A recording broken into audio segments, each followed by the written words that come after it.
কোথাও যেতে গেলে এখন আর শাড়িটাই পরা হয় না, মনে হয় যেন শাড়ি পরতে অনেক টাইম লেগে যাবে। সালোয়ার কুর্তি পরে পরে আমরা এমনভাবে অভ্যস্ত হয়ে গেছি যে আর শাড়ি পরতে গেলে মনে হয় যেন গরম লাগবে, সময় অপচয় হবে। যাই হোক, এই শাড়িটা আমাকে আবার দিয়েছিল, পরাই হয়নি। তো ব্লাউজ বানাইনি যদিও, তবু এই ব্লাউজের সঙ্গে মন্দ লাগছে না, তো পরেই ফেললাম শাড়িটা। আর দেখো আমার সোনামা আজকে একটা কাণ্ড ঘটিয়ে বসে আছে। ও বাথরুম থেকে নামার সময় দেখো পড়ে গেছে, পড়ে গিয়ে কানের ভেতরটা পুরো ফেটে গেছে, কানটা ফুলে গেছে, রক্ত জমাট হয়েছে, হাতে পায়েও ব্যথা পেয়েছে। আর কি করার, ওই জন্য আমাদের মনটা একটু খারাপ ছিল। তো কোনো ব্যাপার না, কি আর করা যাবে, বাচ্চারা তো পড়বে ঝরবে, এটাই তো নিয়ম।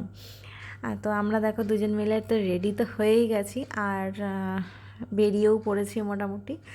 তো মিষ্টির দোকানে গেছি মিষ্টি কিনবো বলে, সেখানে গিয়েও তো সোনামার বায়না আমার জন্য আলাদা মিষ্টি নাও, কারণ ও মিষ্টি খেতে খুব পছন্দ করে, আর ওর মিষ্টিগুলো হয় ক্যাটকেটে। দেখো কোথায় চলে এসেছি। মায়ের মুখখানা সবাই একটু দর্শন করে নাও। এটা বাদুড়িয়া কালীবাড়ি, যারা বাদুড়িয়ায় থাকো তারা তো সবাই জানো, তারা হয়তো নিত্য যাও। যাবো যাবো করে অনেক দিন মনের মধ্যে একটা ইচ্ছা হচ্ছে, কিন্তু যাওয়া আর হয় না। তো আজ শনিবার ছিল, তো ঠিকই করে নিয়েছিলাম যাই হোক যাব। তো শুরুতে তো একটু বৃষ্টিও এসেছিলো, তারপরে অবশ্য আমরা গেলাম। তারপরে দেখো এটা হচ্ছে বড় বাবা, আজ শনিবার ছিল, আজ গ্রহরাজের কাছে একটু প্রার্থনা করে নিলাম।